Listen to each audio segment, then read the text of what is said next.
আরামবাগের সাংসদ মিতালি বাগের গাড়ি ভাঙচুরের ঘটনায় ৩ জনকে গ্রেপ্তার করেছে পুলিশ। পাশাপাশি গোঘাটে তৃণমূল বিজেপি সংঘর্ষের ঘটনায় গ্রেপ্তার হয়েছে ১৬ জন।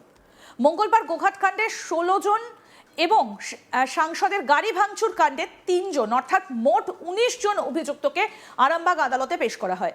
আরামবাগের সাংসদ মিতালি বাগের গাড়ি ভাঙচুরের ঘটনায় ৩ জনকে গ্রেফতার করেছে গোঘাট থানার পুলিশ। সিসিটিভি এবং সোশ্যাল মিডিয়ার নানান ফুটেজ খতিয়ে দেখে আরও বেশ কিছু লোককে শনাক্ত করা হয়েছে। তাদেরকেও গ্রেপ্তার করা হবে পুলিশ সূত্রে এমনটাই খবর। ঘটনার পর গোঘাট জুড়ে থমথমে পরিবেশ। একাধিক এলাকায় চলছে পুলিশ এবং কেন্দ্রীয় বাহিনীর টহল। যদিও গোটা ঘটনায় কমিশনকে যে রিপোর্ট পুলিশকে দিয়েছে তা বলছে অন্য কথা। এদিকে সোমবারই হাসপাতালে ভর্তি মিতালি বাগকে দেখতে যান তৃণমূলের সাধারণ সম্পাদক অভিষেক ব্যানার্জি। আমাদের প্রতিনিধি পার্থ রাহা কি প্রতিবেদন তুলে ধরেছেন, আসুন আগে দেখাই আপনাদের। সাংসদ মিতালি বাগের গাড়ি ভাঙচুরের ঘটনায় ইতিমধ্যেই ৩ জনকে গ্রেপ্তার করেছে হুগলি রুরাল পুলিশ। তাদেরকে পাঠানো হলো আরামবাগ মহকুমা আদালতে। হুগলির যে আরামবাগের সাংসদ মিতালি বাগ, তিনি গতকাল অভিষেক বন্দ্যোপাধ্যায়ের সভা ছিল আরামবাগ প্রার্থী মিতা বাগের যে সমর্থনে সভা, সেই সভায় কিন্তু যোগদান করতে যাচ্ছিলেন আরামবাগের সাংসদ মিতালি বাগ। এমন সময় তার গাড়ির উপর ইট এবং বাস নিয়ে চড়া হয় বেশ কিছু দুষ্কৃতী, এমনকি তার গাড়িতে ভাঙচুর চালানো হয় বলে অভিযোগ। মিতালি বাগ যেটা জানাচ্ছেন যে তিনি যখন অভিষেক ব্যানার্জির সভায় যাচ্ছিলেন, এই সময় কিছু দুষ্কৃতী বিজেপি আশ্রিত তাদের গাড়ি আটকায় এবং গাড়িতে ইট দিয়ে মারা হয় এবং কাচের উপরে বাস দিয়ে মেরে সেই কাচ ভেঙে দেওয়া হয়। সেই ঘটনায় কিন্তু আহত হন মিতালি বাগ। এরপর তাকে নিয়ে চলে যাওয়া হয় আরামবাগের মহকুমা হাসপাতাল। সেখানে আরামবাগের হাসপাতালে তিনি চিকিৎসাধীন। এরপর এই ঘটনার কিন্তু খবর পেতেই সাংসদ অভিষেক বন্দ্যোপাধ্যায় তিনি কিন্তু মিতালি বাগকে দেখতে আরামবাগ হাসপাতালে যান এবং তার শারীরিক খোঁজখবর নেন। আপাতত স্থিতিশীল রয়েছেন মিতালি বাগ, তবে এখনও ডাক্তাররা চাইছেন মিতালি বাগকে কিছুক্ষণ অবজারভেশনে রাখতে, তারপর পুরোপুরি স্থিতিশীল হলে তখন কিন্তু তাকে ছাড়া হবে। এই যে মিতালি বাগের গাড়ি ভাঙচুর, সেই ভাঙচুরের ঘটনায় কিন্তু ৩ জনকে গ্রেপ্তার করেছে হুগলি রুরাল পুলিশ। গোঘাট থানার পুলিশ সনাতন সাঁতরা, সিন্টু সাঁতরা এবং রাজকুমার রায় নামে ৩ জনকে কিন্তু গ্রেপ্তার করেছে গোঘাট থানার পুলিশ এই আরামবাগের সাংসদের গাড়ি ভাঙচুরের ঘটনায়। পাশাপাশি হুগলির গোঘাটে গতকাল বড়মা এলাকায় কিন্তু একটি উত্তেজনা ছড়িয়েছিল। তৃণমূল এবং বিজেপি কর্মীরা তারা নিজেদের মধ্যে সংঘর্ষে জড়িয়ে পড়ে, সেখানেও কিন্তু সংঘর্ষ থেকে গাড়ি ভাঙচুরের ঘটনা ঘটে। সেই ঘটনাতেও কিন্তু হুগলি রুরাল পুলিশ সেই ঘটনাস্থল থেকে ৪ জনকে গ্রেপ্তার করে। এরপর রাতের বেলায় পুলিশ এবং কেন্দ্রীয় বাহিনী নাকা তল্লাশি চালায় ওই বড়মা এলাকায়। এই বড়মা এলাকায় নাকা তল্লাশি চালানোর পর সেখান থেকে কিন্তু ১২ জনকে গ্রেপ্তার করে হুগলি রুরাল পুলিশ। যেটা জানা যাচ্ছে ওই যে ঘটনা, ওই ঘটনায় কিন্তু সিসিটিভি ফুটেজ এবং একাধিক সোশ্যাল মিডিয়ায় ভাইরাল হওয়া সেই ছবি থেকেই চিহ্নিত করা হয়েছে বাকিদের। সেই বাকি ১২ জন এবং প্রথমে ধরা ৪ জন, ১৬ জনকে কিন্তু ইতিমধ্যে গ্রেপ্তার করা হয়েছে গোঘাটের ওই বড়মা এলাকার ঘটনা থেকে। এবং আরামবাগের সাংসদের যে গাড়ি ভাঙচুর করা হয়েছে, সেই গাড়ি ভাঙচুরের ঘটনাতেও ইতিমধ্যে ৩ জনকে গ্রেপ্তার করা হয়েছে।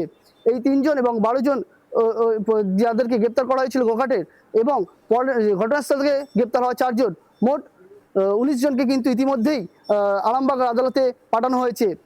পাশাপাশি পুলিশ সূত্রে আমরা এটা জানতে পারছি, আরামবাগের সাংসদের গাড়ি ভাঙচুর ঘটনায় ৩ জনকে যেমন গ্রেপ্তার করা হয়েছে, সেরকমই সিসিটিভি ফুটেজ এবং একাধিক সোশ্যাল মিডিয়ায় কিন্তু যে চিত্র পাওয়া গেছে, সেই ফুটেজ কিন্তু দেখে আরও বেশ কিছু লোককে শনাক্ত করেছেন হুগলি রুরাল পুলিশ। তাদেরকেও খুব শিগগিরই গ্রেপ্তার করা হবে এমনটাই কিন্তু জানাচ্ছে হুগলি রুরাল পুলিশ।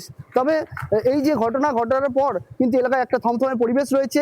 সকাল থেকেই কেন্দ্রীয় বাহিনী পুলিশ এলাকায় মোতায়েন রয়েছে, রুট মার্চ করছেন এবং মানুষকে অভয় দিচ্ছেন যে ভোট দেন, যে ২৯ এপ্রিল রয়েছে, সেদিন কিন্তু আপনারা নিশ্চিন্তে ভোট দেবেন এবং নিজের ভোট যাতে নিতে দেওয়া হয় সেই মর্মে কিন্তু পুলিশ ইতিমধ্যে টহল চালাচ্ছে।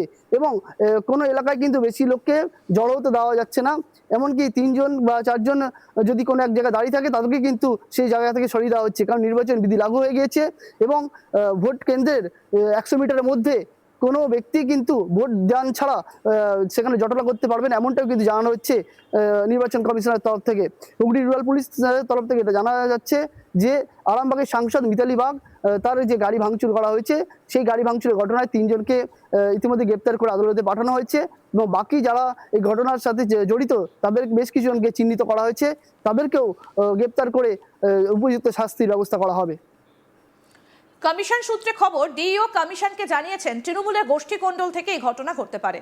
অপরদিকে পুলিশ সূত্রে খবর, ঘটনায় 3 জনকে গ্রেফতার করা হয়েছে। 3 জনই এলাকার বিজেপি কর্মী হিসেবে পরিচিত।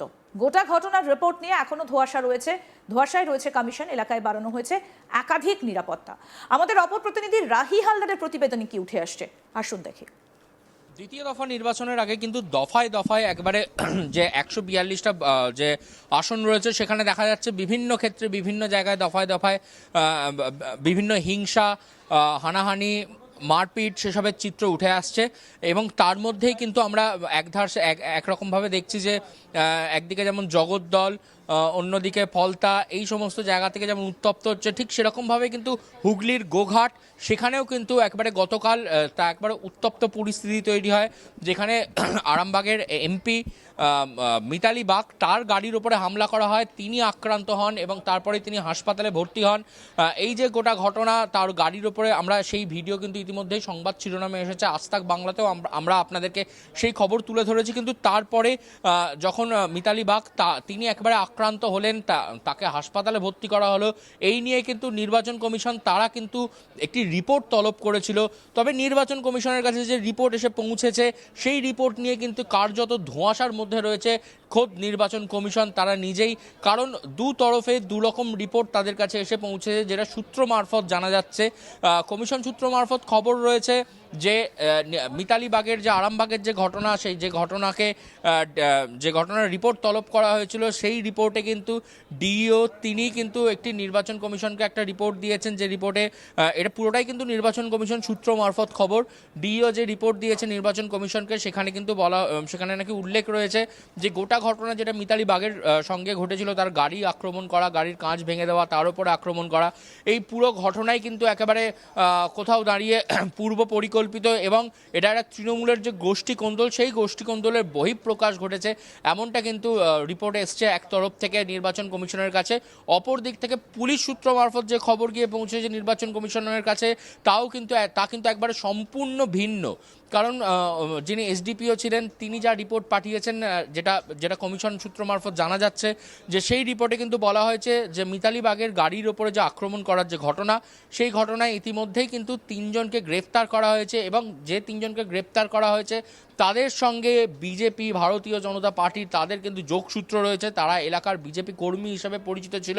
মূলত ভিডিও দেখে শনাক্তকরণ করে তাদেরকে আটক করেছে পুলিশ এবং যাদেরকে আটক করা হয়েছে তাদের সঙ্গে সরাসরি বিজেপির যোগ রয়েছে বলে এমনটা পুলিশ সূত্র মারফত খবর আসছে। তবে এই যে গোটা ঘটনা, মিতালি বাগের ওপর আক্রমণ, একজন রাজ্যের একজন এমপি, তার উপরে যে আক্রমণের ঘটনা ঘটেছে, সেই ঘটনায় কিন্তু রিপোর্ট তলব করেছিল নির্বাচন কমিশন এবং নির্বাচন কমিশনের কাছে যে রিপোর্ট ইতিমধ্যে গিয়ে পৌঁছেছে, তা দেখে কিন্তু কার্যত ধোঁয়াশার মধ্যেই রয়েছে নির্বাচন কমিশন।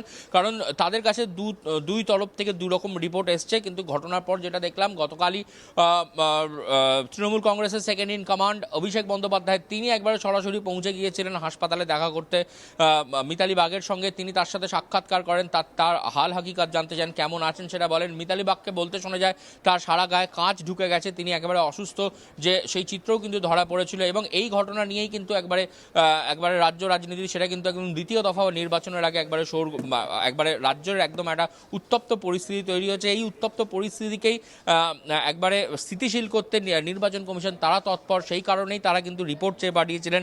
কিন্তু সেই রিপোর্ট নিয়ে কিন্তু কার্যত এখন ধোঁয়াশায় নির্বাচন কমিশন নিজেই। আরও আপডেট পেতে দেখতে থাকুন আজ তাক বাংলা। সাবস্ক্রাইব করুন, নোটিফিকেশন পেতে বেল বাটন অপশন প্রেস করুন।